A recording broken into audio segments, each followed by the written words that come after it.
Salut. Bienvenue dans Essaye encore. Le podcast qui dédramatise l'échec.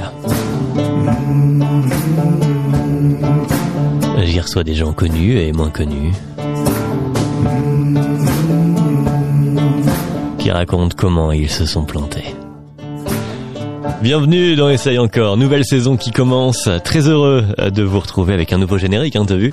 Je salue Jug au passage, Julien Guzel qui m'a composé ça rien que pour le podcast, un vieux blues ethnique qui raconte l'histoire des gens qui continuent de vivre malgré leurs galères. C'est parfait pour les podcasts. Merci beaucoup de nous rejoindre. Si tu connais pas le podcast, file vite écouter, il y a 36 épisodes qui ont déjà été faits. Et puis, sinon, c'est parti pour une nouvelle aventure avec plein d'invités à l'horizon. Ça va commencer là, dans quelques secondes, avec un nouvel invité, il s'appelle Régis Canon.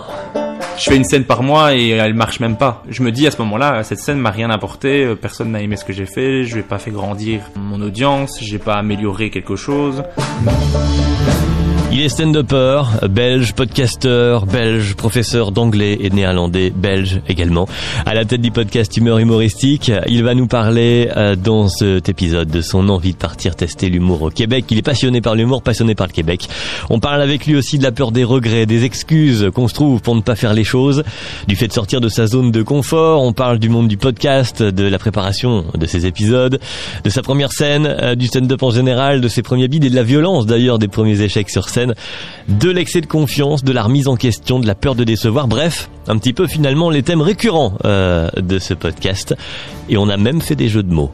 Et on assume. Alors, bienvenue dans Essaye encore, nouvel épisode, nouvelle saison, et ça commence.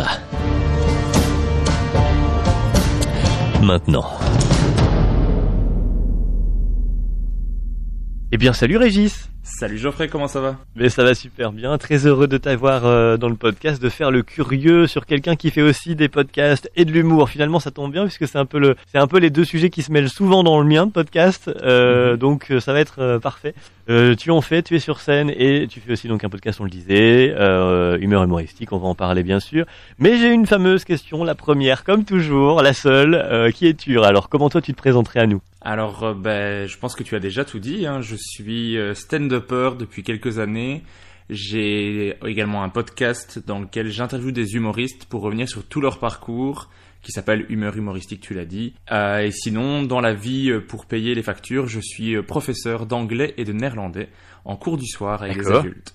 Ce qui permet de probablement jouer en anglais et peut-être en néerlandais du coup. En anglais, je l'ai déjà fait plusieurs fois. En néerlandais, je me sens pas encore assez à l'aise pour le faire. Parce que en néerlandais, il y a beaucoup de dialectes et beaucoup de choses que je ne connais pas dans la vie de tous les jours. Et là, j'aurais peur de ne pas savoir réagir avec le public. Que en anglais, je me sens tellement à l'aise qu'il n'y a pas de souci avec ça. On va y revenir évidemment dans un instant. Professeur de langue, on va dire au général. Pourquoi ? Comment ce choix entre d'un côté prof de langue, de l'autre côté la scène, il y en a un qui est alimentaire vraiment, ou ça reste une passion par exemple les langues quand même. Ça reste une passion également. En fait, j'ai toujours voulu travailler dans l'enseignement depuis que je suis tout petit. Quand j'étais en maternelle, je voulais être prof de maternelle. Quand j'étais en primaire, je voulais être prof de primaire. Quand j'étais en secondaire, donc l'équivalent collège-lycée pour la France, je voulais être prof de langue à partir de mon premier cours de langue parce que j'ai trouvé ça génial. Les langues, parce que t'as cette possibilité. En fait, c'était surtout le fait de comprendre pourquoi t'apprenais les choses. Directement, on te dit, l'anglais, c'est pour parler avec l'ensemble du monde. Donc, dès que tu apprends quelque chose, ça va t'être utile. Et moi, ça m'a tout de suite intéressé parce que je voyais l'intérêt d'apprendre ça. Et je trouvais ça génial. Enfin, moi, j'adore les accents, j'adore les mots, les façons de parler. Et je trouve ce truc de pouvoir discuter avec n'importe qui dans le monde, je trouve ça assez incroyable. Et donc, j'ai toujours voulu faire prof. Et j'ai toujours voulu aussi faire de l'humour. Mais l'humour, je m'en sentais absolument pas capable de le faire. Et donc, je n'ai jamais tenté l'aventure, je vais dire. Je l'ai fait à côté, mais jamais en me disant je vais en faire mon métier au départ, parce que je me sentais absolument pas capable de faire ça. Quand j'ai eu 18 ans et que j'ai eu mon diplôme de secondaire, je me suis dit, j'ai la possibilité soit de suivre mes études pour faire prof de langue, soit de peut-être faire l'école nationale de l'humour à Montréal, qui est mon rêve depuis toujours. mais j'avais pas le moyen financier, je m'en sentais absolument pas capable, donc je ne l'ai pas fait. Et donc j'ai fait mes études, que j'ai adoré d'ailleurs, mais après j'ai commencé à travailler et en fait je donnais cours en secondaire à des élèves à des adolescents entre 12 et 22 ans. Et du coup, j'ai détesté ça, donner cours à des ados. Et donc, j'ai commencé à donner cours essentiellement le soir. Et donc, donner cours le soir fait que j'ai beaucoup moins de possibilités pour faire du stand-up. Parce que les spectacles, c'est le soir. Et donc, je peux pas être à la fois en classe et sur scène. Donc, voilà. Et donc, aujourd'hui, les cours, c'est toujours le soir. Alors là, c'est actuel. Ça, c'est cette situation-là de maintenant. Ouais, là, j'ai libéré... Pour cette année-ci, j'ai libéré mon jeudi soir, qui avant, je travaillais tous les jeudis soirs. Et tous les autres soirs de la semaine, mais maintenant le jeudi est libre. Et donc cette année-ci, tous les jeudis, j'ai joué sur scène. Je pense qu'il y a pratiquement aucun jeudi cette année où je n'ai pas été sur scène. Et les samedis, la plupart du temps, je jouais aussi, mais il y en a moins. Il y a moins de possibilités les week-ends encore en Belgique, malheureusement. Mais voilà. Et du coup, en septembre, je pars à Montréal pour faire du stand-up tous les jours. J'ai pris une pause carrière d'1 an et mon objectif c'est ça, c'est de tester ce que je n'ai pas osé tester quand j'avais 18 ans, partir au Canada faire de l'humour. Ça sera pas l'école, je vais juste faire les cours du soir, mais je vais tester l'aventure humour au Québec, quoi. Voilà. Alors, effectivement, il faut préciser pour les gens qui vont nous rejoindre que tu es un fanat du Québec. Ceux qui suivent ton podcast ont pu le deviner. Je le suis aussi, donc je crois qu'on va bien discuter. On va en parler de cette direction prise pour le Québec. Et ne pas le faire, ne pas y aller, quand bien même ce ne soit pas le NH, ne pas le faire, ne pas y aller, ce serait pour le coup, toi, un échec? Oui, je pense. En fait, j'ai peur que ce le soit plus tard. Et donc c'est ce que ma copine m'a poussé à faire, ça fait en soi donc 12 ans presque que je parle, que je veux aller au Québec, que je veux tester l'humour au Québec, que c'est ma passion, que j'adore les humoristes québécois, et donc tous les ans ça revient à un moment donné où on se dit il faudrait peut-être que je le fasse, mais je le fais pas et je reporte à chaque fois. Et en fait le PVT, donc le permis vacances travail, que je vais faire, qui me permet d'aller au Canada et de travailler sur place, c'est jusqu'à 30 ans. Et j'ai 29 ans, donc c'est la dernière année où je peux le faire. Et donc, j'ai peur que si je ne le fasse, j'ai peur que si je ne le fais pas, je prof de langue, on rappelle. C'est ça. Mais en anglais, c'est plus simple. Le français, c'est compliqué. C'est vrai. Mais donc oui, si tu ne le fais pas, ça pourrait en devenir un, quoi. C'est ça. Un regret, en tout cas. Un regret plus tard et un échec dans ma vie j'ai même pas osé essayer, quoi. C'est pour ça que, finalement, je me suis inscrit, cette année pour le faire, quoi. Et donc, t'as besoin, là, c'est la dernière année, t'as toujours attendu, t'attends, à part le petit coup de pied au cul de parlage qui arrive, t'attends quoi? C'est quoi qui te faisait attendre? Tu disais, je suis pas assez fort, pas assez mature, pas assez, qu'est-ce qui te manquait pour y aller avant, finalement? Je me suis beaucoup trouvé des excuses, en soi, financièrement parlant, c'est cher, le Canada c'est cher. Oui, c'est une excuse financière très pratico-pratique, c'est ça. Facile à donner, je dirais. Oui, mais en soi, il y a toujours moyen. Quand tu veux, j'ai l'impression que quand tu veux, tu peux. Et donc, c'était une excuse que je me donnais pour ne pas le faire, mais ça reste quelque chose qui me stresse et qui va falloir que je dépasse. Mais c'est quelque chose qui me freinait. Après, le fait de ne pas me sentir capable de le faire, le fait de sortir de sa zone de confort dans laquelle je suis depuis des années, parce que prof, je sais ce qu'il faut faire. J'ai suivi des études pour ça. Il n'y a pas vraiment d'études pour devenir humoriste. Bon, il y a l'école nationale, mais c'est hors de prix pour moi, et même ça ne t'apprend pas à être drôle, ça t'apprend à développer ce que tu as au départ. Et les outils techniques réels de l'humour, mais effectivement pas à être drôle en soi. C'est ça. Et donc j'ai beaucoup de freins, et l'objectif c'est de voir si ça vaut le coup, s'il y a quelque chose à creuser, et de me donner une année où je prends le temps de me mettre moi au centre et de voir ce que ça peut ce que ça peut donner, quoi. Autre frein que j'avais, c'était ma copine, parce qu'on vit ensemble, on a une maison et on est très heureux ensemble, et donc je ne voulais pas la laisser pendant une plus longue période, mais ma copine m'a bien dit, et je suis pas dans tes excuses pour ne pas que tu réalises tes rêves. Donc cette excuse-là, c'est bon, elle est plus là, l'excuse financière, elle est plus là. Donc débrouille-toi maintenant. Imagine après, tu lui ressors dans je sais pas combien d'années. Ouais, je suis pas parti à cause de toi.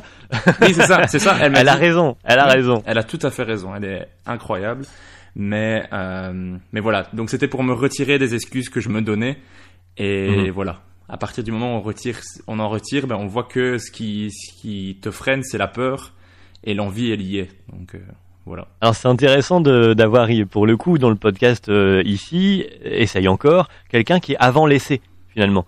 Oui. C'est bien de voir un petit peu comment tu te sens juste avant le grand saut et puis de voir en effet les raisons qu'on fait que ce grand saut arrive là maintenant. Alors on va revenir sur l'humour peut-être avant.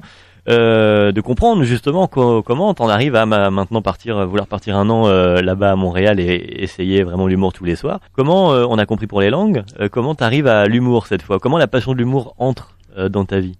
Alors la passion de l'humour, elle date d'il y a très longtemps. J'ai l'impression que c'est là que ça a commencé, mais j'ai toujours aimé regarder des humoristes. J'ai toujours entendu mon père rire très fort devant la télévision avec les humoristes. Donc il y avait toujours quelque chose qui m'attirait dans ce truc de « mais qu'est-ce qui fait rire autant mon père? Qu'est-ce qui lui apporte autant de bonheur ?» Parce que c'était vraiment quelque chose de fort. J'ai hérité de lui là-dessus, de rire très très fort quand quelque chose me fait rire. Et je pense que ça m'a toujours attiré. Mais le déclic que j'ai eu, je pense, c'est avec un cadeau de ma marraine, qui est une des personnes que j'aime le plus au monde, qui m'a offert un DVD de Jamel Debbouze, 100% Debbouze. DVD que j'ai littéralement rayé à force de le regarder. Il y a des passages que je ne peux plus regarder parce que le DVD a trop tourné, il s'est rayé à force. Ah, carrément. Je savais qu'on savait faire ça avec les VHS, mais je ne savais pas qu'on pouvait rayer un DVD à force de le lire. Ah bah, à force de le lire ou à force de le retirer de la boîte, le remettre dans le lecteur, je ne sais pas. En tout cas, il y a des passages que je n'entends plus et je peux les faire moi-même pour compléter les passages manquants tellement je le connais par cœur. Et je pense que ça a commencé la passion pour l'humour et après, j'ai continué là-dessus. Après, c'est quoi les étapes? J'essaie de me rappeler, hein. Ah oui, parce que entre aimer voir ton père rigoler, c'est une chose, aimer toi l'humour, regarder un spectacle, c'est une autre chose. Et de là à te dire, ok, moi je veux en faire le switch entre les deux. Oui. Il arrive à quel moment? En fait, après, j'ai découvert les humoristes québécois via un humoriste qui s'appelle Stéphane Fallu, qui d'ailleurs n'est même pas dans les humoristes les plus connus au Québec. Il y a beaucoup de Québécois avec qui j'ai discuté qui ne le connaissaient pas parce qu'ils sont pas très intéressés par le stand-up, mais je veux dire, c'est pas le plus gros nom au Québec, mais c'est via lui que j'ai commencé à m'intéresser à l'humour, et je pense que quand j'ai découvert les humoristes québécois, j'ai passé plusieurs nuits blanches à regarder des humoristes, jusqu'à ce que YouTube soit fini, il y a plus de vidéos à voir, quoi.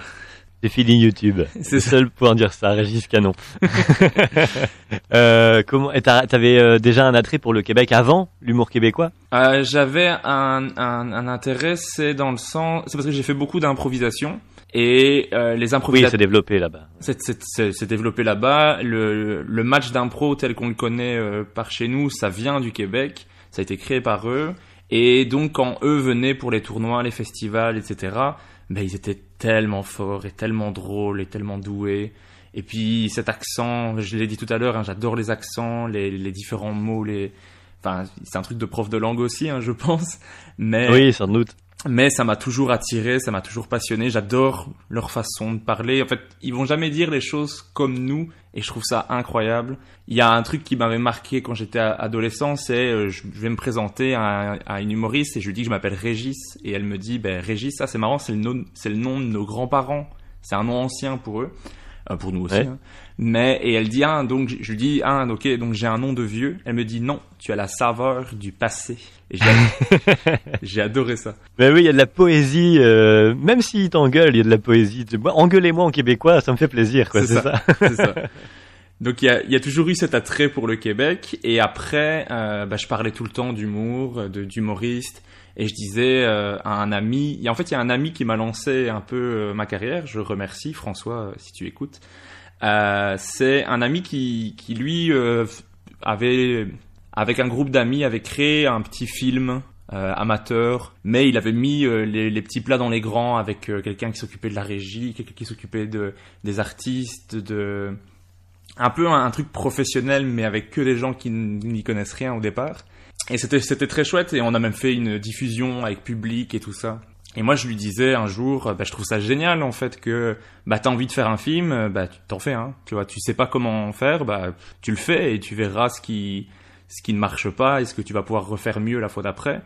Et je trouvais ça génial, et il me dit, ouais, mais, il suffit de le faire, faut pas avoir peur. Parce que moi, j'ai toujours eu assez peur de l'échec. C'est d'ailleurs marrant que je sois dans un podcast dans lequel on en parle. Mais il me disait, qu'est-ce que toi tu voudrais faire? Et moi je dis, les humoristes, je trouve ça incroyable, mais bon, je suis absolument pas capable de faire ça, j'ai pas de blagues. Et il me dit, mais si, t'as des blagues, Régis. Il y a des blagues que tu fais tout le temps. Et j'ai dit, quelle blague? Alors il me dit, t'as celle-là, t'as celle-là, t'as celle-là, t'as celle-là, t'as celle-là. Tu dis souvent ça, t'as ce truc-là, tu parles souvent de ce truc-là. Tu sais, quand tu rencontres des gens que tu connais pas, tu te présentes, et moi j'aime bien faire une petite blague pour briser la glace, je fais toujours les mêmes. En tout cas, je faisais toujours les mêmes à ce moment-là. Et donc, il me dit ça, et ça me trotte dans l'esprit, et après, je commence à écrire, et en fait, j'ai écrit beaucoup au début. Si je pouvais écrire autant maintenant, ça serait incroyable.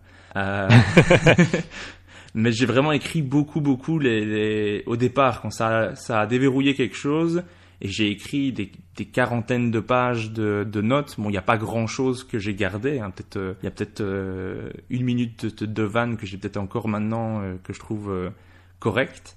Mais ça m'avait lancé, quoi, et après il m'avait dit, quand est-ce que tu joues? Je me suis dit, je sais pas, je sais pas comment ça marche. Il me dit, si tu veux, la salle dans laquelle on répète pour le film, tu peux l'utiliser, on invite les copains, et on fait une scène. Et voilà, c'est comme ça que j'ai commencé. Et j'aime bien l'idée de ton copain là qui dit t'as un film, fais-le. Bon là c'est un peu le même principe, tu veux faire des blagues, t'en as pas, fais-les, juste écris-les. Et ça c'est ta démarche dans ce que t'entreprends, ton état d'esprit, vu que tu parlais de peur d'échec. Ça ne l'était pas du tout. Maintenant un peu plus. Par exemple avec le podcast que j'ai commencé, j'ai découvert les podcasts, et 2 mois après j'avais le mien en fait. Donc maintenant j'ai moins ce problème de ne pas oser démarrer, mais c'est pas un de mes points forts, quoi. On ne dira pas Régis c'est quelqu'un qui entreprend des nouvelles choses et qui tente. C'est comme le Québec qui m'a fallu 12 ans pour me lancer. Mais voilà, c'est pas un trait de ma personnalité, quoi.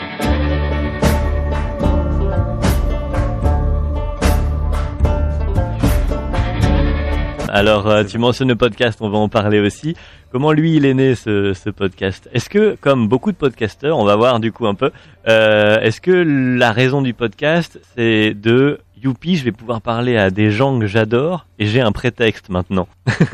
C'est ça. On est d'accord. Ouais, il y a énormément de ça. Mais en fait, le podcast, c'est né après le spectacle de Virginie Fortin, qui est une humoriste québécoise incroyable, probablement une des meilleures dans son domaine. Que j'ai reçu pour le coup. Que j'ai reçu d'ailleurs, j'ai eu cette chance. J'étais voir son spectacle. Fanny Ruet faisait sa première partie au Kings of Comedy Club à Excel.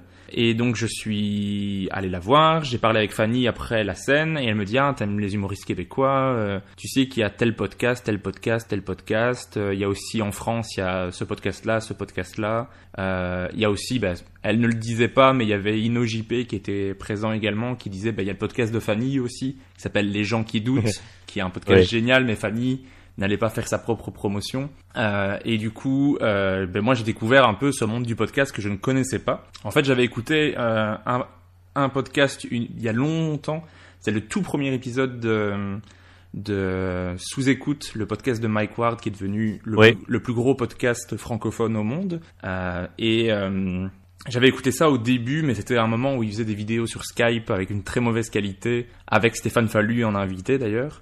Et donc j'avais complètement lâché ça, et donc j'écoutais pas de podcast, et donc Fanny me parle de tous ces podcasts-là, et je binge-écoute les podcasts qui existent. J'ai écouté énormément d'épisodes, j'ai passé vraiment des des journées à écouter des podcasts parce que tous les humoristes que j'adore, j'ai pu écouter leur parcours, leurs doutes, leurs bides, tout en fait, leur vie privée. J'ai écouté des podcasts d'humoristes qui parlent de hockey juste parce que j'adore les entendre parler.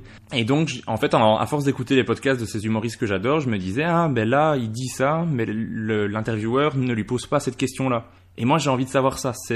Moi, ça m'intéresse de compléter cette information-là, mais je l'entends pas. Après, je vais en écouter un autre, peut-être qu'il va en parler. Ah, il en parle pas non plus. Bon, s'il faut que j'ai réponse à ces questions-là, il faut que je pose des questions moi-même, en fait. Et donc, c'est là qu'est né le podcast au départ. Et là, il n'y a pas fallu 12 ans. Non, je crois que le spectacle, c'était fin novembre, et en février, j'avais mon premier interviewé. Et en fait, le podcast s'appelle Humeur humoristique parce qu'au départ, je voulais faire des billets d'humeur dedans.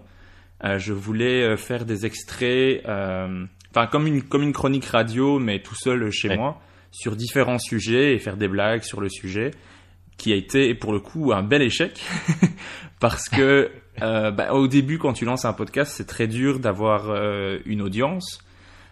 C'est très compliqué. Enfin, tu sors l'épisode, t'as 4 écoutes pendant une semaine et tu te dis personne n'écoute. C'est 4 personnes de ta famille. Généralement qui n'ont pas écouté jusqu'au bout parce que au départ aussi la qualité est pas dingue, tu t'as pas ton rythme. Et moi, le fait de pas avoir de public, de parler tout seul devant un micro avec aucune réaction et de faire des blagues pas terribles, c'était compliqué. Et donc j'ai vite arrêté de faire ça et j'ai interviewé un ami qui s'appelle Nathan Drapa pour le premier épisode et j'ai adoré le faire. J'ai trouvé que je faisais ça de façon correcte et que c'était beaucoup plus agréable que de faire des chroniques un peu nulles tout seul chez moi. Et donc après ça s'est lancé quoi. J'ai demandé à un autre ami, puis j'ai envoyé un message à Fanny Ruet en lui demandant est-ce que toi ça te plairait d'être interviewé. Mais je lui posais simplement la question parce que je voulais savoir si ça lui plairait parce que je l'entends pas dans des podcasts. Et elle me dit ah oui, tu veux qu'on fasse ça quand? Et j'étais là oui, en fait je peux le faire moi. Et du coup j'ai eu mon premier invité un peu plus connu, un peu plus établi dans le métier. Et après, je me suis dit, mais en fait, c'est juste ça qu'il faut faire pour parler avec ces gens-là. J'envoie des messages. Par message, j'ai pas de souci à parler avec les gens. Si c'était en vrai, je pense que j'aurais demandé à Fanny 1 an après parce que il m'aurait fallu que je prenne le courage d'aller lui parler. J'aurais été lui parler plusieurs fois avant pour tâter le terrain. Mais là, par message, j'ai moins de frein à envoyer un message et à demander. Au pire, ton message, il reste lu. Au mieux, on lui répond oui, quoi. Donc, c'est facile, en effet. C'est ça. Ouais. Et au final, j'ai eu, de ceux qui ont vu le message, parce que ma difficulté principale, c'est de réussir à rentrer en contact avec l'humoriste. Ouais. Mais je sais.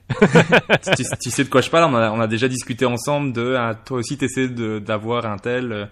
Oui, pour le moment il n'a pas vu mon message. On a déjà eu cette discussion ensemble. Mais une fois que j'arrive à rentrer en contact, généralement les invités me disent oui. Et j'ai eu peu de non pour le moment. J'ai eu des oui qui ne se sont jamais faits pour des raisons d'organisation, de planning, ça ne se met pas et au final on perd un peu contact, ou des oui et après ça ne s'est pas fait parce que j'ai plus de réponse, mais parce que c'est des gens occupés. C'est aussi pour ça que oui, il y a ça et je soupçonne que pour mon cas en tout cas il y a aussi quelques oui qui soient des oui qui soient des non déguisés en oui, genre oui on peut, et bon finalement on laisse un peu mourir le truc, etc. C'est ça. Oui, mais c'est vrai qu'en soi il suffit de demander. C'est juste ça. C'est ça. Et en fait, j'ai eu, mais j'ai vraiment envoyé beaucoup de messages à beaucoup d'humoristes en me disant, de toute façon, sûrement ils me répondront jamais. Donc je me suis même dit, je vais inviter mon humoriste préféré, numéro 1 au Québec, qui est Adib Al-Khalidé, en me disant, il me répondra jamais, mais bon, j'envoie le message, on ne sait jamais. Et je pense que dans l'heure, j'avais une réponse pour me dire ok, quand tu veux. Et donc merde, faut des questions maintenant. C'est ça. Après, c'était la peur panique de devoir préparer ça correctement. En plus, je suis quelqu'un qui prépare énormément mes interviews en écoutant tout ce que les invités ont fait. Et Adib a fait beaucoup de podcasts, beaucoup d'interviews.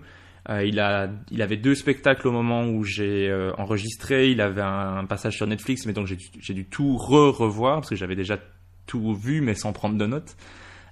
Et donc j'ai trouvé ça génial et c'était incroyable de pouvoir discuter avec quelqu'un comme ça, aussi talentueux, mais super sympathique, super normal. Je veux dire, je m'attendais à parler à une célébrité et je me retrouvais à parler à quelqu'un qui était un collègue en humour et je trouvais ça super chouette, incroyable. J'ai le sentiment, pour ce qui est de l'humour québécois et aussi belge, qu'il y a moins ce côté justement starisation qu'on peut trouver éventuellement avec des Français et qui permet du coup un accès plus facile. Peut-être un peu moins ce côté star, ça c'est sûr, mais pour tous ceux avec qui j'ai eu la chance de discuter, franchement, j'ai trouvé qu'il y avait personne qui faisait ça diva et qui faisait ça star, quoi. J'ai trouvé ça très très chouette. Après, c'est peut-être lié au fait que ce soit du stand-up, je ne sais pas. J'ai pas interviewé d'autres célébrités. Je n'ai pas spécialement l'intention de le faire non plus, mais voilà, j'ai vraiment des gens ultra sympathiques et avec qui c'est très facile de discuter et qui te mettent au même niveau que toi, alors que moi je les mettais sur un piédestal, mais de ouf. Et eux m'ont tout de suite dit non, il y a pas de raison, je suis juste un gars qui a fait des blagues qui ont marché, c'est tout. Ouais, c'est effectivement une belle vision. Est-ce que justement, parlons peut-être quand même, parce que là on touche un peu au domaine de l'échec, on en parle, on est dans les préparatifs, on est sur les évolutions, le podcast par exemple. Mais est-ce que tu as eu par exemple un épisode du podcast qui peut-être n'est pas publié d'ailleurs, ou un qui est sorti, mais que tu as toi considéré comme un échec, genre oh là là putain là j'ai pas fait les bonnes questions, je me suis senti gêné ou je sais pas. Est-ce qu'il y en a un qui pour toi a été un échec? J'avais pas réfléchi par rapport au podcast. Il y a des podcasts où je considère que c'est un échec dans le sens où la qualité sonore n'est pas à son top. Mais une fois que c'est enregistré, c'est fait. Donc tu ne sais pas vraiment rectifier et ce serait très bizarre de devoir recommencer. Donc pour moi c'est un échec dans le sens parce que j'aurais voulu que ce soit mieux. Mais de là à dire que c'est un échec, c'est peut-être un peu trop fort. Ouais, un peu beaucoup. Ouais. C'est plus une petite déception. Je sais que l'épisode va du coup être moins entendu, moins partagé. C'est un peu dommage, mais ça va pas m'empêcher de dormir le soir, je veux dire. J'ai eu un épisode qu'on avait enregistré à l'époque avec le What the Fun. C'est une plateforme qui organise des scènes partout en Belgique. Et on avait enregistré un épisode de 2h40 ensemble pour se rendre compte que on n'entend absolument rien du tout. Parce que, en fait, j'ai utilisé leur micro et on a mal branché le système que je ne connaissais pas. Et en fait, on n'a rien su faire de cet épisode. Et donc, on a parlé pendant 2h40, je les avais mis en retard et tout ça pour, au final, ne rien faire. Et donc, on a enregistré l'épisode 2 ans après, je pense, avec Rudy le jeune, qui est un des 2 fondateurs, mais donc l'autre fondateur, lui, est parti à l'étranger pour son travail, ils sont pas séparés. Il n'est pas décédé non plus d'ailleurs. Non plus, c'est ça. C'est vrai ça. Et donc, voilà, c'était dommage de ne plus pouvoir en discuter qu'avec un des 2, même si ça a été très chouette de discuter avec Rudy. Mais tout l'épisode qu'on avait fait ensemble, c'était un peu perdu. Donc ça pour moi, c'était un échec, mais qui n'était pas. Oui, et ça reste c'est la technique quoi. C'est pas ton podcast en lui-même qui était remis en cause ni. C'est ça. En plus, c'était même pas moi qui m'occupais de la technique. Donc voilà, je pouvais pas trop m'en vouloir à moi. Sinon, sans vouloir me jeter des fleurs, j'ai pas l'impression d'avoir raté complètement une interview et de m'être dit celle-là, bof. Je pense qu'il y en a qui sont mieux que d'autres. Je pense qu'il y en a où le courant passe mieux, où on discute plus, on va dans des choses plus profondes, où on rigole plus parce qu'on sent, le feeling passe peut-être un petit peu mieux. Mais j'ai pas l'impression qu'il y a un épisode qui soit vraiment en dessous des autres, je trouve. Est-ce que ça c'est ton angoisse d'en rater un et que c'est peut-être pour ça que tu prépares beaucoup? Ouais, ça c'est sûr. Je suis très très stressé au début d'une interview. Souvent, ouais, je suis très stressé. D'ailleurs, je leur dis souvent, pour désamorcer un petit peu, pour dire on va prendre le temps de commencer. Mais le fait de préparer énormément en avance me rassure beaucoup. Parce que s'ils me parlent de quelque chose, je sais que je vais pouvoir réagir et dire ah oui, c'est comme quand tu as fait ça à tel endroit. Et ça me rassure beaucoup de pouvoir faire ça. Et aussi les invités, ça les met en confiance de se dire on parle avec quelqu'un qui sait de quoi il parle, qui a préparé son épisode, et ça leur fait plaisir parce qu'ils sont souvent habitués à des interviews où les gens découvrent ce qu'ils font au moment où on leur parle, ce qui est des fois un peu perturbant. Par exemple, Kian me disait il y a un journaliste j'arrive dans son studio et il regarde une petite fiche en disant vous avez fait Bref, mais c'était en 2011. Pareil. Il a fait il y a 10 ans de carrière entre eux, donc voilà, ça leur faisait plaisir, ça mettait en confiance, donc ça créait ça. Mais je pense que oui, c'est le fait que j'ai peur que l'épisode se passe mal qui fait que je le prépare beaucoup en amont, le plus possible, pour que il y ait moins de place à comment je vais exprimer ça, je prenne moins de risques en fait. Ouais, je pense.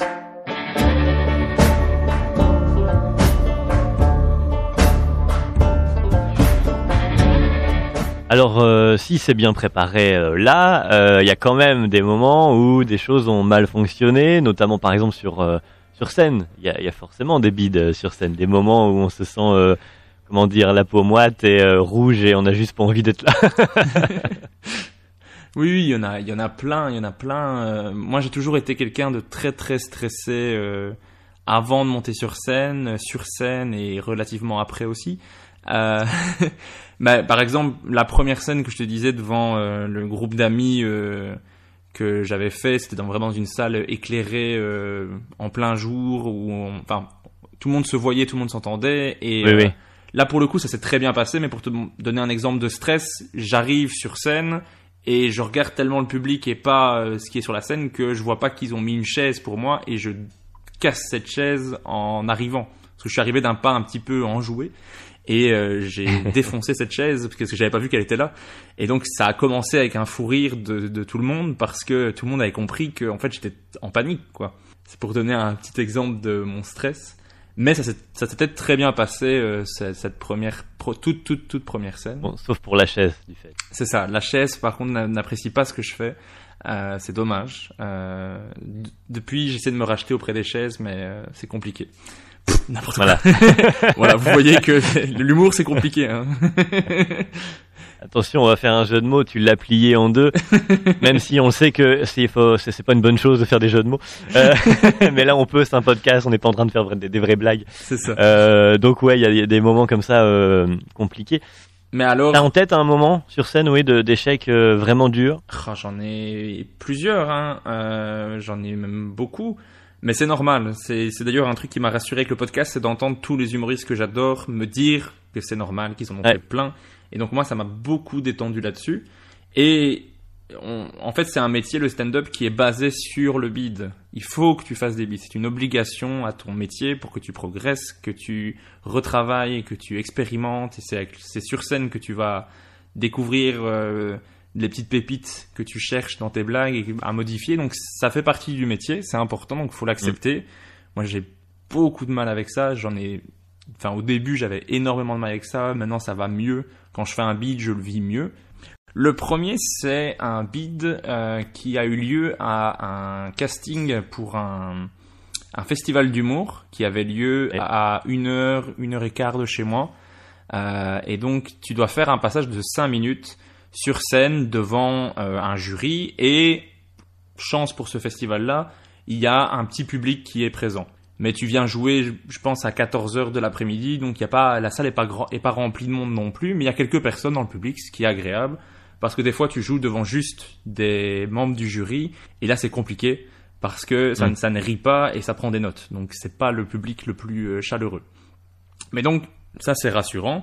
Mais par contre, on arrive, et à l'époque, j'avais des petites choses de technique à dire au régisseur qui est là, qui n'était absolument pas un régisseur, c'est sûrement quelqu'un qu'ils avaient pris dans la rue pour faire le job de régisseur. en lui disant il y a 3 boutons, tu vas voir, c'est facile, mais c'est un métier.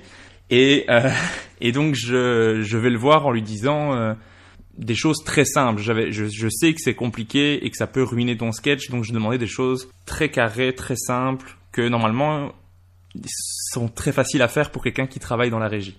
Je demandais juste de lancer la musique quand il donne mon nom, et quand je dis noir, de couper la lumière, et quand je dis lumière, d'allumer la lumière. Non. Oui, effectivement, jusque-là, ça va, c'est normalement simple. C'est très très simple. Et donc, on m'annonce pour la scène, et ça fait le suivant, c'est Régis Canon. Et donc moi, j'attends que la musique se lance. Elle ne se lance absolument pas. Et donc, au bout de 20 secondes qui sont retirées de mon temps de scène, parce que si je dépasse les 5 minutes, on coupe mon micro. Normalement, c'est ce qu'on me dit au départ, donc tu veux pas dépasser, quoi. Et je monte sur scène, je vais commencer à parler, hop, il lance la musique. Et alors, je lui fais des signes pour couper, il ne coupe pas, il baisse le son de la musique. Et donc, je commence mon sketch, mais des gens ne m'entendent pas, puisqu'il y a la musique encore. Oui. Puis après, il la coupe, mais il y a des gens qui n'ont pas entendu la prémisse du départ. Et tout est dans un ordre dans le sketch, donc ils ont raté les 3 premières blagues qui étaient exceptionnelles. Et donc ça se passe mal le départ, je perds un peu mes moyens. Et dans ce sketch, quand je dis, à un moment donné du sketch, je dis noir pour qu'il coupe la lumière, et il ne coupe pas la lumière. Et donc, il y a tout un public qui se demande, mais pourquoi ce gars crie noir au milieu de sa scène sans aucune raison? Et après, il ne se passe rien, quoi. Toute la suite du sketch était gâchée, quoi. Il n'y avait plus grand chose à faire. Oui. Et c'était 5 minutes qui m'ont semblé, mais 8 heures c'était tellement long parce que, je dis noir, il se passe rien, donc je vais pas dire lumière après, donc je suis dans ma tête, je suis en train de jouer, personne ne rit. Je vois les... Ah oui, tout le monde se demande ce qui se passe aussi, du coup, forcément. Les gens ne sont plus sur ce que tu dis, mais ils cherchent à comprendre dans la pièce, quoi. Oui, c'est ça. Et je vois les membres du jury qui sont en train de prendre mon nom et de faire des croix dessus, certainement. En tout cas, c'est ce que j'imagine au moment où je suis sur scène. Parce que j'analyse, je suis dans ma tête, je suis plus du tout dans ce que je raconte. Et 5 minutes me semblent d'une longueur. Et après, le sketch finit et on dit on vous rappellera. Et je refais 1h15 tout seul dans ma voiture pour le retour, avec ce souvenir magique de cette scène. Et bien sûr, j'ai pas été pris pour le festival, hein. Ça aurait été très surprenant. Ouais. Voilà. Et du coup, t'as 1h15 pour revoir tout ça, refaire la scène, et comment ça se passe après? Comment tu réagis à ça? Comment t'es après ce moment? Mais c'est dur, hein. C'est dur parce que tu as ce truc de je fais des blagues, personne ne réagit. Mais sur le coup, là, j'étais plus énervé en me disant tout ne repose pas sur moi. Ce qui est d'ailleurs un truc que normalement j'aime dans le stand-up, c'est que tout repose sur toi. Si ça rit, c'est grâce à toi. Si ça rit pas, c'est à cause de toi. Normalement. En tout cas, en très très grande majorité. Mais là, la technique m'a pourri le passage. Donc je me suis dit, plus jamais je demande à quelqu'un que je ne connais pas de faire la régie et de lui donner une incidence sur mon sketch, quoi. Mais le retour est compliqué, tu te remets en question, tu te dis bof, c'est la seule scène que j'ai faite ce mois-ci et franchement, est-ce que ça valait le coup de la faire? Pourquoi je fais ça, quoi? Il y a un peu ça, les bids au départ sont compliqués. Tu te dis je me suis tellement investi là-dedans, j'ai dit des choses personnelles sur lesquelles j'ai bossé et ça n'a pas été reçu comme j'aurais aimé que ce le soit. C'est assez dur. C'est vraiment très dur même, je trouve. Mais là, c'était surtout de l'énervement pour le coup, parce que après mon plus gros bide, c'est celui qui me reste et qui me réveille parfois la nuit. Ah ouais? Non, quand même pas. Mais ça m'arrivait d'y repenser de la nuit en me disant je veux plus ça, quoi. Mais c'était une scène où je faisais la première partie d'un humoriste qui s'appelle Benoît Delabille, qui est le 2e invité du podcast. Et en fait, je fais sa première partie le samedi et ça se passe très très très très bien. C'est un 15 minutes en première partie. En fait, il y a une première partie qui est N'attendra pas, puis c'est moi pendant 15 minutes et ça se passe vraiment très très bien. C'est une de mes meilleures scènes de ma vie, encore jusqu'à maintenant. Vraiment avec des applauses, j'ai eu des gens qui sont levés à la fin, c'est un peu irréel comme ça. C'est fou. Ouais, c'est vrai. Parce que c'était très très très très bien passé, quoi. Et donc je rejoue le lendemain, on refait la même chose, même disposition, sauf que on réinverse Nathan et moi. C'est moi qui commence et Nathan qui passe après. Pour que ça soit un peu juste, chacun commence le spectacle, parce que c'est la place qu'on veut moins avoir quand on fait du stand-up. Ouais. Et donc ce jour-là, j'arrive très confiant, en mode... hier, je les ai retournés, ça va être incroyable, je refais la même chose, tip top. En plus, je suis quelqu'un qui apprend son sketch assez par cœur, donc il n'y a pas beaucoup de changements entre un soir et l'autre, en tout cas à ce moment-là encore plus. Et donc je me dis, je vais faire exactement pareil, c'était un succès hier, il n'y a aucune raison. Et je fais ma première blague, très confiant, pas de rire. Je me dis, c'est pas grave, ils n'ont pas compris celle-là, mais ça arrive. La deuxième, pas de rire. La troisième, pas de rire. La quatrième, pas de rire. La cinquième, pas de rire. Et ça comme ça pendant 15 minutes. Je pense pas avoir fait les 15 minutes, je pense avoir arrêté plus tôt. Mais c'était vraiment un silence pendant toute la durée du sketch. Tu sais, tu entends les gens qui font des... Ah ouais. Tu entends des gens qui soupirent en mode c'est long, hein. Tu vois certains qui sortent le téléphone pour regarder quelle heure il est. Ah oui, il joue déjà depuis combien de temps? Ça va, on a plus beaucoup de temps à attendre avant que le spectacle commence.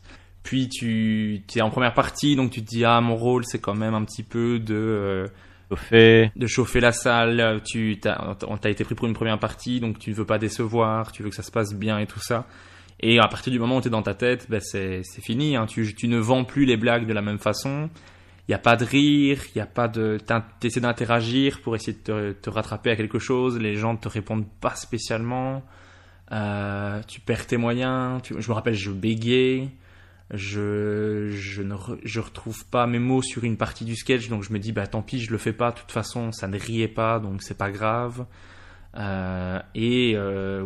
15 minutes de profond mal-être sur scène. Ce qui est très dur quand tu fais un beat comme ça, c'est l'après-scène aussi, parce que personne ne te regarde, quoi. Tout le monde fuit ton regard, n'essaie de pas te parler. Tout te fait comprendre que ça s'est pas bien passé. Et moi, je discute avec celui qui faisait son spectacle, donc Benoît, qui a magnifiquement géré. Après, ça s'est très très bien passé pour lui, et heureusement.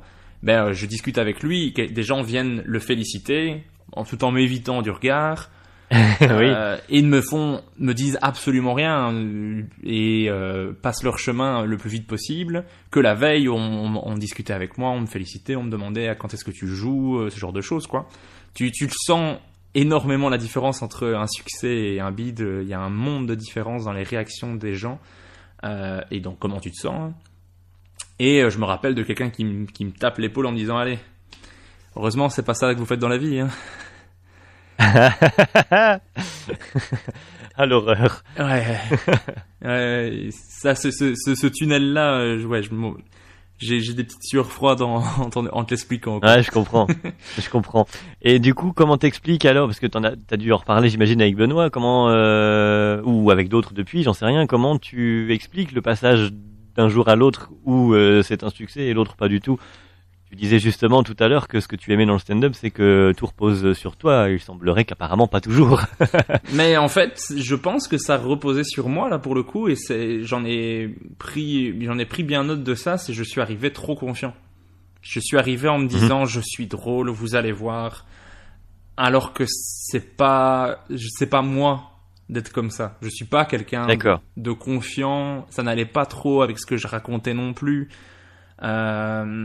Parce que je parlais surtout que j'étais quelqu'un d'assez timide dans le sketch, de stressé et tout ça, et en fait ça ne correspondait pas.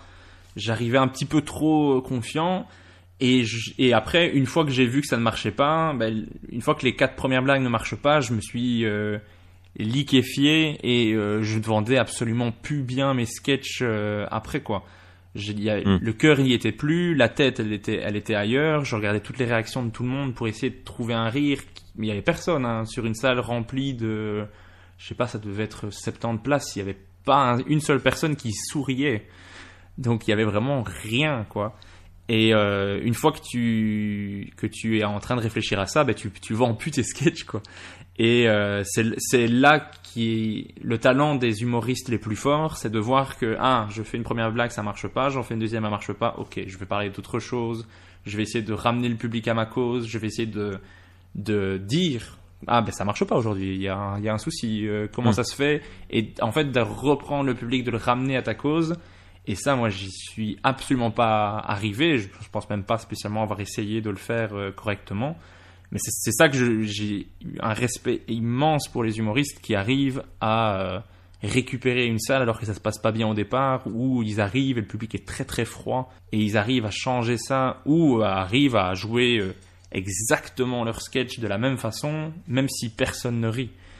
J'ai déjà discuté avec des humoristes qui m'ont dit qu'ils ont joué leur spectacle complet comme moi, avec zéro rire, mais ils l'ont joué exactement comme ils l'avaient joué la veille. Moi, c'était pas aussi bien que la veille. Oui, forcément. Tu n'arrivais pas à faire abstraction de ton esprit qui gambadait, quoi. C'est ça.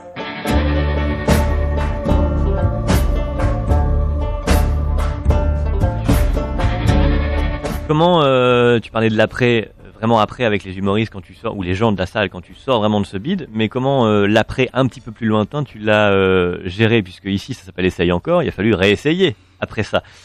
Comment ça s'est fait, et puis comment t'as géré finalement avec toi-même ce bide-là. Ce que tu me dis là, on sent qu'il y a du recul pour l'analyser comme tu le fais, mais j'imagine que sur l'instant c'est pas ça. Non, sur l'instant, très honnêtement, je rentre chez moi en pleurant dans ma voiture. C'est vraiment ça, quoi. Il y a un truc, le passage de c'est ma meilleure scène à c'est ma pire scène est dur, mais et tu te remets en question. Et à l'époque, je jouais pas régulièrement du tout, donc je pense que j'ai facilement 1 mois avant la prochaine scène, quoi. Et je pense que la chance que j'ai, c'est que la scène d'après est déjà planifiée. Sinon, je suis pas sûr que je la prends. Je suis pas sûr que je m'inscris à cette scène. T'as envie d'arrêter, de te dire à quoi bon, je suis prof, c'est bon, on a compris. Je fais une scène par mois et elle marche même pas, tu vois. Donc je me dis à quoi bon, ça vaut pas grand chose parce que cette scène ne m'a rien apporté. Je me dis à ce moment-là, cette scène m'a rien apporté. Personne n'a aimé ce que j'ai fait. Je n'ai pas fait grandir mon audience. J'ai pas amélioré quelque chose. À quoi bon, quoi. Après, la scène d'après se passe très très bien et c'est le même sketch parce qu'à l'époque j'ai pas un panel de sketch très long non plus. Et ça se passe très bien la fois d'après, donc tu te dis, en fait, j'ai appris de cette scène, donc elle m'a été beaucoup plus utile que celle de la veille, où je me suis j'ai juste gonflé mon ego en mode, je suis génial, je suis la prochaine star de l'humour, et j'ai pas appris grand chose ce soir-là. J'ai plus appris avec la scène de bide, mais la scène de bide était dure. Donc tu y retournes finalement parce qu'elle était effectivement prévue, ça se passe bien. Ah oui, c'est ça, je voulais le demander. On était où dans la chronologie de ce bid-là par rapport à la première scène que tu as pu faire? On est déjà avancé ou pas? T'as fait quelques scènes quand même? La toute première scène dont je te parle avec les copains là, avec les potes,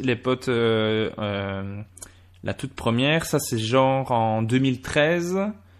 Et la scène dont je te parle, ça doit être 2016 ou 2017. D'accord. Mais t'as pas non plus joué énormément du coup entre les deux, forcément. Non, 2013, j'ai joué la fois là devant mes amis. 2014, j'ai joué peut-être à 2 ou 3 festivals, peut-être 2 scènes, donc peut-être 5 scènes en tout sur l'année. L'année d'après, peut-être 6 ou 7. Vraiment pas beaucoup. À l'époque, il y avait beaucoup moins d'opportunités pour jouer. Et tu devais parfois tester des nouveaux sketchs en festival. Qui n'est absolument pas l'endroit pour tester des nouvelles choses, parce que c'est normalement l'endroit où tu dois vendre ce que tu fais et montrer le mieux et montrer ton mieux, quoi. Ce qui était absolument pas possible avant, quoi. Et donc ouais, il y a quand même un petit peu de temps entre eux, mais il y a pas 1 million de scènes de différence. Sur les 4 ans qui séparent, les 3 ou 4 ans qui séparent, il y a peut-être 40 scènes, même pas, ce qui est pas énorme, ce qui est vraiment pas énorme. Ouais. Et ce bid fait donc une remise en question, mais t'y retournes quand même, et donc on en revient à Essaye encore finalement. Effectivement, tu es assez partisan de cette idée. Oui, ben en fait, j'en suis ultra partisan, surtout dans le niveau du stand-up, parce que c'est une obligation en fait. C'est ce qui va faire que tu peux faire une carrière ou pas en fait. C'est si tu arrives à remonter sur scène après avoir fait un bid et que tu en retires quelque chose, ben tu vas progresser. Si par contre à chaque fois que tu fais un bid, tu te remets pas en question ou tu as envie d'arrêter et tu ralentis le rythme, bah ça va être compliqué et tu vas pas progresser beaucoup, ça va prendre plus longtemps, ça va être compliqué, ça va être dur pour toi et tu vas potentiellement arrêter. Maintenant, je te disais que je vivais mieux les bids. Ben, quand j'ai un bid, je me dis bon bah j'ai appris quelque chose sûrement. Peut-être je le sais peut-être pas encore maintenant, ou des fois tu le sais, tu peux analyser, mais tu sais que c'est pas grave. Ça fait partie du métier. Tu vas progresser. Et en soi, il y a quelque chose qu'a dit Jason Brokers il y a pas longtemps qui m'a vraiment marqué. C'est quelque chose qui me reste en tête, c'est il vaut mieux faire bid quelque chose d'incroyable que faire un sketch ça va et ne faire que ça en fait. De rester celui qui fait des sketchs, bah ça va. On rigole. Par contre, être celui qui fait un truc incroyable au final, même s'il a bidé derrière, les bids on les oublie, que son sketch incroyable il va rester quoi. Et j'aime bien cette idée, c'est un truc qui j'espère va me rester et que je vais mettre en application. Bon, j'espère que ce sera pas bid, mais l'idée derrière, j'aime bien. Est-ce que quand on a pris un, est-ce que tu dis bon bah ça va, celui-là c'est fait. Maintenant normalement il y en a un en moins de bid. Ouais, et même maintenant quand je fais une scène où ça se passe vraiment très très bien, je suis aux aguets en me disant il y a un beat qui arrive. Je le sens qui en approche là. Attention à la loi de Murphy, tu vas te l'amener tout seul. Oui, peut-être. Ça c'est aussi un truc sur lequel il faut que je travaille aussi, d'avoir un peu plus confiance en moi. Mais par exemple, j'ai le troisième beat dont je voulais te parler. C'est un beat. C'est même pas un si gros beat que ça, mais j'ai mal vécu cette scène parce qu'en fait c'était une scène assez importante dans le sens importante parce qu'il y avait des gens dans le public qui sont des professionnels qui travaillaient dans la presse, dans des organisations de scène, des gens du métier. Mais surtout pour moi, il y avait ma marraine dans la salle qui est la personne qui me trouve le plus drôle au monde. Je pense que c'est une des personnes que j'aime et qui m'aime le plus au monde. Donc j'avais vraiment envie de lui montrer que j'avais progressé, que j'étais devenu un meilleur humoriste qu'à l'époque où elle m'avait vu et qu'elle soit fière de moi et tout ça. Et donc je m'étais mis vraiment beaucoup de pression par rapport à elle parce que je voulais qu'elle soit fière de moi quoi. Et je sais que je monte sur scène et je l'entends rire à la première blague qui est un peu ma prémisse, ma blague d'amorce que j'ai depuis un moment mais que je garde parce que je trouve qu'elle marche bien dans ce rôle-là. Et donc elle rit à ça et après je fais d'autres blagues et je ne l'entends pas rire. Puis je me dis pourtant elle rit fort. Elle ne rit pas à ma blague. À nouveau, je suis dans ma tête. Je quitte mon corps et je regarde la scène un peu de l'extérieur quoi. Je me dis merde, ma marraine elle a pas ri. C'est peut-être parce qu'elle aime pas ce truc-là. Puis je fais une autre blague, ça rit pas. Dans la salle autour, ça ricane un petit peu, ça rit un petit peu. Donc c'est pas un bid comme le tunnel de tout à l'heure, parce que ça rit quand même à certains moments. Mais c'est vraiment montagne russe. Des moments où ça rit, puis ça rit plus du tout, puis ça rit plus du tout. Mais c'est une montagne russe pour enfants un peu effrayés, quoi. Ça monte pas très haut non plus. Et donc ça monte pas beaucoup, et il y a vraiment un long passage où ma marraine ne rit pas. Et je me dis, zut, je suis en train de la décevoir. Et moi, c'est quelque chose avec lequel j'ai du mal, de décevoir les gens beaucoup. Après je pense pas qu'il y ait beaucoup de gens qui aiment ça non plus parce que de la manière dont je le disais, j'ai l'impression que c'est juste moi qui ai souci avec décevoir les gens alors que tout le monde adore faire ça.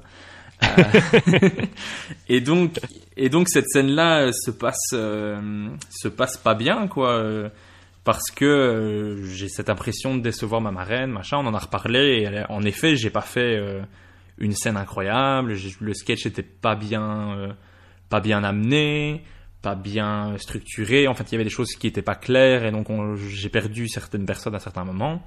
ça a été compliqué. Et en plus, pour te rajouter un truc avec ça, comme je te disais, il y avait des gens de la presse et tout ça dans la salle, et donc moi je les avais un peu oubliés parce que pour moi c'était vachement moins important que ma marraine.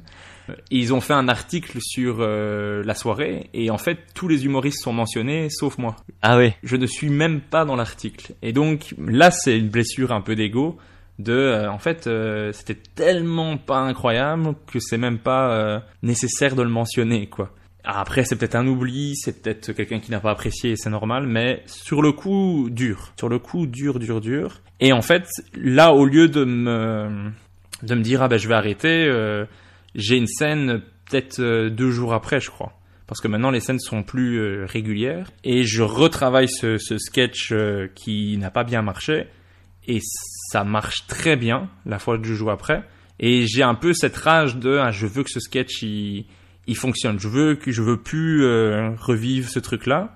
Et je l'ai rejoué une fois ici, une autre fois encore après, et encore une autre fois en première partie de Lorenzo Mancini. Et un carton. Vraiment, ça s'est très très très bien passé. C'est encore une de mes meilleures scènes à vie. Et c'est pour autant avec le sketch qui était pas incroyable au départ. Et les gens, quand je leur dis, ce sketch au départ c'était un bide, ils me disent, mais c'est pas possible. Ce sketch, il est vraiment bien, quoi. En tout cas, ça s'était très bien passé ce soir-là. Et donc, là, tu vois, par exemple, c'est vraiment l'exemple même du bide qui t'amène un sketch derrière que j'aurais peut-être pas retravaillé, ou en tout cas peut-être pas de la même façon. Je l'aurais peut-être moins bien vendu. Que là, j'arrive avec un truc il faut que je le fasse à fond parce que je veux qu'il marche, ce sketch. Et donc, voilà. Pour le coup, là, le bide était nécessaire, mais sur le moment même... Aïe. Mais douloureux quand même. C'est ça. C'est clair. Finalement, y a-t-il des bides non douloureux, ma foi, en même temps? Il y a des bides qui passent mieux que d'autres. Comme je te dis, ça fait partie du métier, donc il faut arriver à les accepter. Mais j'ai pas encore assez de bides en stock pour te dire que je les vis bien. Bon, ça veut dire qu'il faudra encore en prendre d'autres, alors. Hein. Je me le souhaite. Et en même temps, est-ce que ça... Oui, vas-y, pardon. Et je disais, je me le souhaite, et en même temps, pas du tout. Mais... Oui, tu m'étonnes. C'est nécessaire, mais ça fait mal. Est-ce que cette vision-là pour le stand-up, parce qu'on sait que ça marche comme ça dans l'humour, il faut se planter pour apprendre, refaire, recommencer, etc. Est-ce que du coup, cette manière déborde un peu de manière de voir les choses, déborde un peu dans ta vie de tous les jours et te permet finalement d'être peut-être moins stressé, moins anxieux et d'appliquer le même raisonnement à d'autres sujets. Te dire je vais tenter, j'essaye, ça marche pas, j'apprends, je recommence et par exemple avec le projet partir au Canada, je pense que ça m'aide quand même parce que j'appréhende un petit si j'appréhende toujours autant. Mais je me dis il faut ce qu'il faut. Ça va me permettre de progresser d'une certaine manière au niveau du stand-up, mais au niveau social parce que je suis quelqu'un d'assez stressé, d'assez timide, qui a du mal à aller vers les gens. Et là, en fait, si je vais pas vers les gens, je suis tout seul dans un pays que je connais pas. Donc je vais être un peu obligé de le faire. Et si je vais voir quelqu'un et que j'arrive pas à créer un contact ou j'arrive pas à le faire, ça serait comme un bide. Et après, il faut que je fasse mieux la fois prochaine. Donc c'est quelque chose que je vais essayer d'appliquer, mais c'est plus facile de l'appliquer dans le stand-up parce que tu sais que c'est ultra nécessaire et que ça fait partie du truc, quoi. Dans la vie, je trouve ça plus compliqué. Mais après, moi, j'ai toujours eu très très très peur de l'échec. À l'école par exemple, j'aurais aimé avoir cette mentalité d'accepter l'échec et d'en faire quelque chose. Quand j'étais à l'école par exemple, ça m'aurait épargné des nuits blanches à étudier par exemple. Mais j'avais absolument pas cette mentalité. J'étais ultra bon élève parce que je passais des heures à étudier et pour que ça se passe bien. Et au final, je n'ai pas eu d'échec. Mais parce que c'était pas envisageable, quoi. Je bossais trop. Si j'avais eu des échecs en bossant autant, faut vraiment se remettre en question. Ça en aurait été vraiment un. Ouais, effectivement. C'est ça. Je comprends. Et ça vient c'était l'éducation de tes parents peut-être, une pression que tu te mettais tout seul parce que tu parlais tout à l'heure de décevoir les gens, j'ai le sentiment qu'il y a beaucoup ça qui te motive. Est-ce que toi, rater un truc pour toi, tu t'en fous, et c'est dès que quelqu'un d'autre est en jeu que ça te pèse, ou même déjà pour toi? Non, je suis quelqu'un d'assez perfectionniste, hein. Donc non, quand par rapport à moi, mais je pense que oui, je voulais pas décevoir mes parents. Après, j'avais un truc aussi de vouloir faire différent de mes grands frères qui eux étaient plutôt dans la team cancre, à s'en foutre complètement de l'école par exemple. Donc moi qui voulais faire tout différemment d'eux, je me suis vraiment construit dans l'idée de faire mieux et de ne pas décevoir mes parents à ce niveau-là, d'être de bien réussir mes cours et tout ça, et de développer ce côté-là, quoi. Mais c'était peut-être un petit peu trop extrême, parce que je suis probablement la seule personne que je connaisse qui ait fait des nuits blanches au collège, quoi. Parce que je bossais, il fallait que j'étudie, quoi. Mais et ça ne se justifiait même pas, parce que les pires notes que j'avais, c'était peut-être des 15 sur 20. Ça va. Tu vois, il y avait une marge avant l'échec, quoi, quand même. J'aurais pu dormir une heure de plus, je pense pas que ça aurait changé grand chose. Mais une panique, quoi. Et est-ce que, parce que j'avais dans un épisode où on avait parlé avec Verino de cette notion d'échec, et lui avait dit que pour lui, échouer, c'était plus par rapport à ce qu'il mettait comme intention ou travail dans un truc, et donc ce qu'il maîtrisait finalement, et non pas le succès ou non, par exemple d'un sketch ou d'une vidéo ou autre. Ça, c'était plus de son ressort à lui, le fait que ça marche ou non. Mais si lui avait travaillé et qu'il considérait avoir mis tout ce qu'il pouvait faire de mieux dedans, alors c'était réussi, quoi qu'il advienne après. Là, à chaque fois que y a eu un bide, on était par rapport à la réaction d'en face. Est-ce que aujourd'hui, si tu refais, comme là dernièrement, ce sketch qui maintenant est un carton, est-ce que si tu le ratais une fois de plus, t'aurais pour autant le sentiment, toi, qu'il est réussi parce que maintenant travaillé?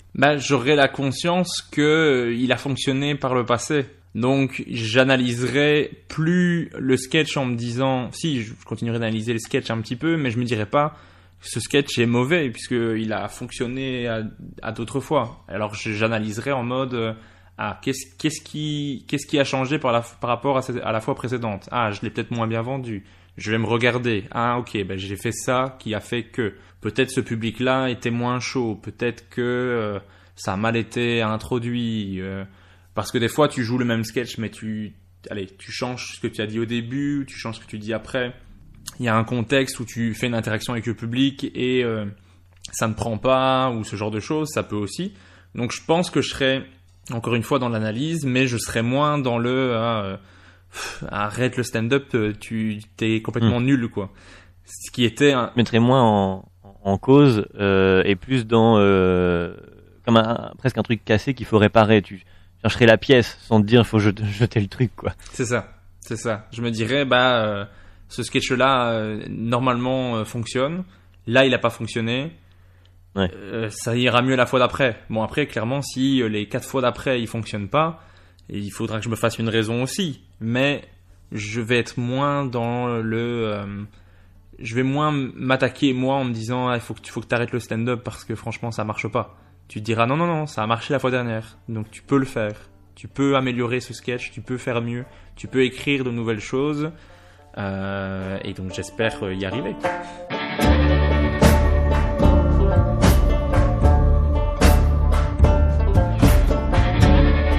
Justement, là, alors on va ouvrir vers le Québec qui arrive. Au moment de la diffusion, normalement tu y es déjà, hein.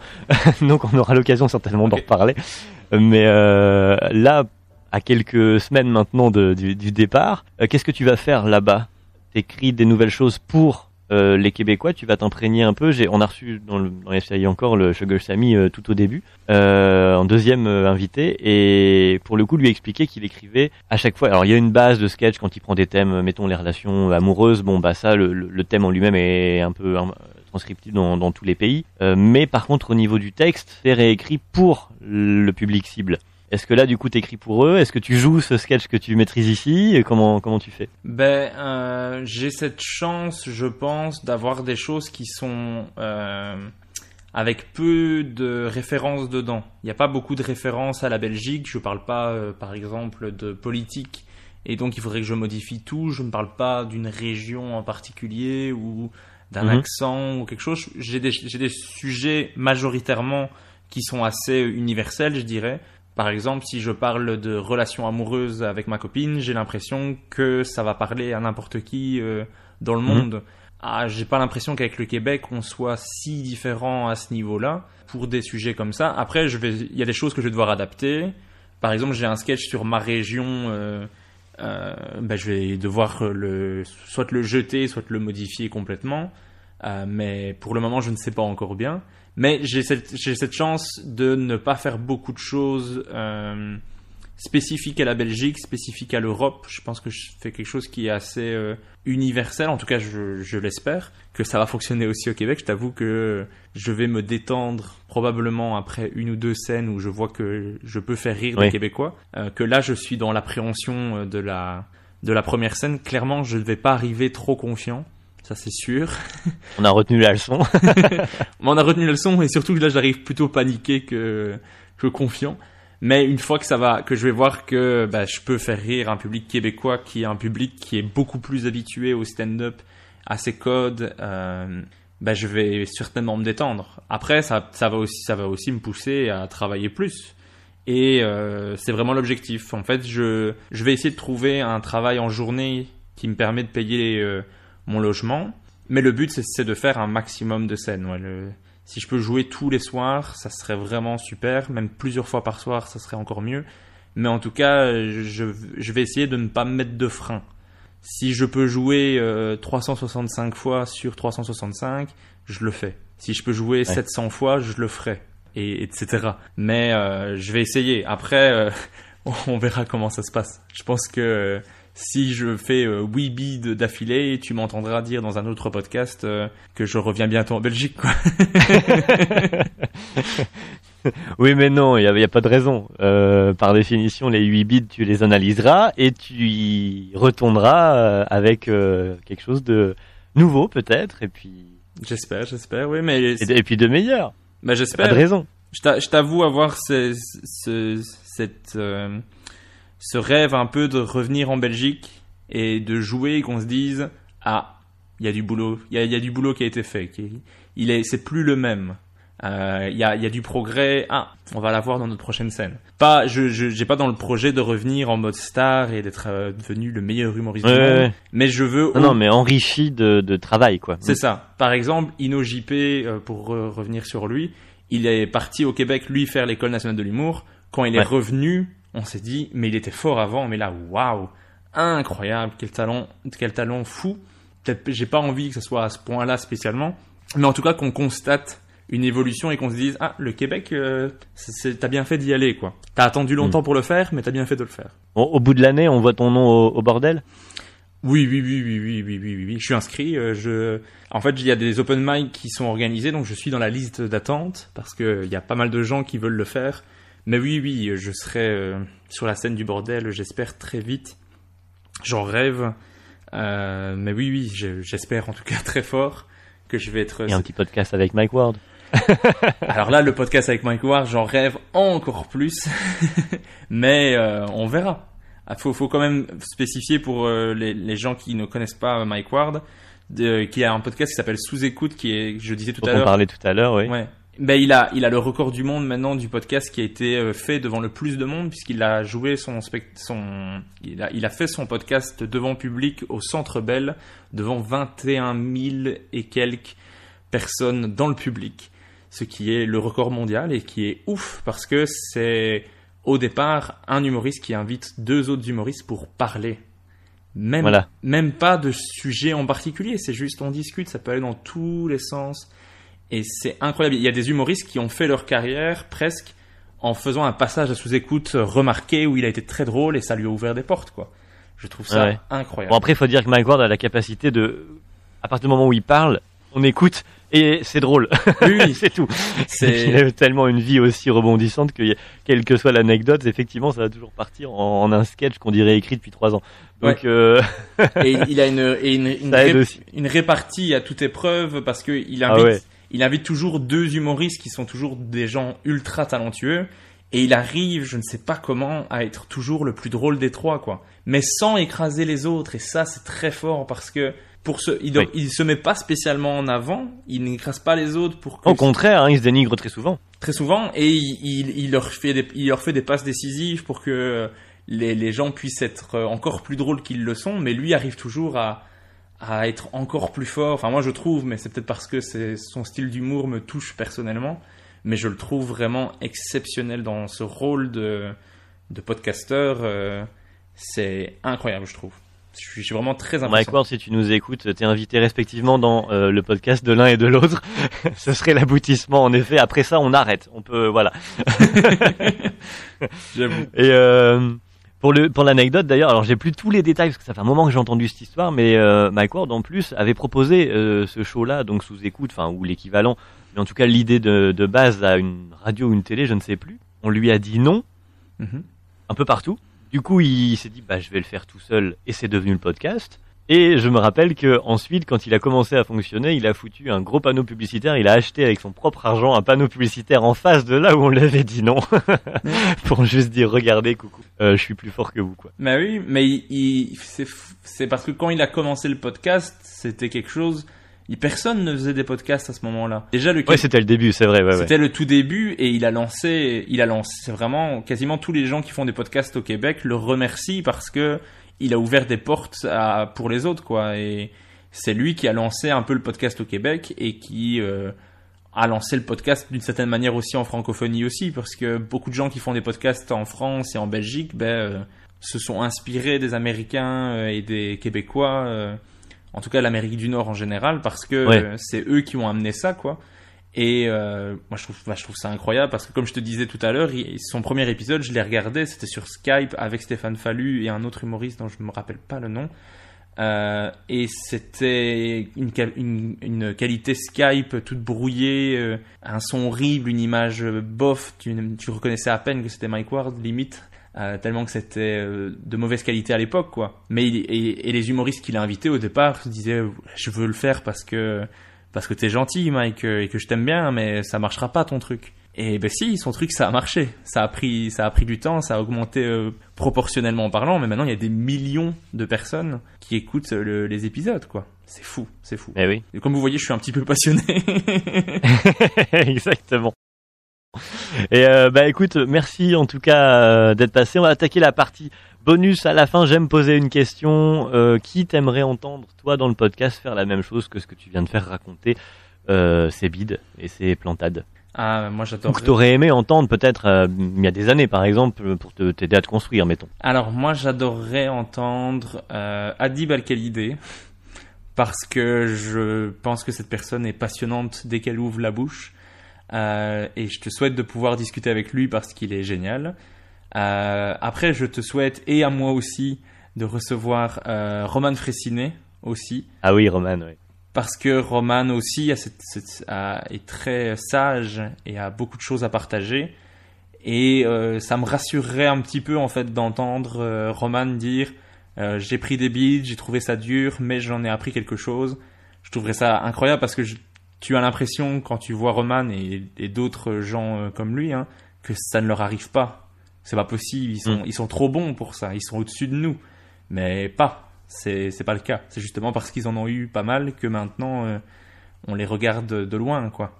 En tout cas, j'ose le croire, peut-être que tu vas l'inviter et qu'il va te dire ah non, j'ai jamais fait de beat de ma vie. Mais non, ça m'étonnerait. j'ai un gros doute là-dessus, quoi. Gros doute partagé. Écoute, MERDE pour la suite, du côté du Québec, en français ou en anglais d'ailleurs, ou les deux là-bas? Les deux, mais principalement en français. La scène qui m'attire le plus et les humoristes que je préfère, c'est les humoristes québécois francophones. Et donc c'est principalement ça que je vais faire, mais j'ai pris goût récemment à jouer en anglais en Belgique. Et j'ai pas envie de perdre ça, donc je pense rejouer quand j'aurai l'occasion, quoi. Ce serait un peu le lieu, disons que, Québec, on aime le français, mais disons que le côté bilingue est assez marqué plus qu'ici peut-être, donc ça serait l'occasion en effet. C'est sûr. En tout cas, merci beaucoup de m'avoir invité. Ça fait très plaisir de discuter avec toi, parce qu'on avait déjà échangé par message, mais c'est chouette de pouvoir être invité et de ne pas avoir des choses à préparer. Je t'avoue que ça fait du bien. Oui, t'avais pas de questions à avoir. Merci à toi d'être venu et puis de nous avoir ouvert finalement un petit peu l'envers du décor, à la fois du stand-up, on en parle beaucoup ici, mais voilà, et puis du podcast aussi. On a compris qu'un petit peu comme Mike Ward, t'avais démarré chaotiquement, alors je te souhaite la même fin que Mike Ward avec le podcast et on remplira peut-être le Centre Bell un jour. Merci à toi, à bientôt Régis. Merci à toi.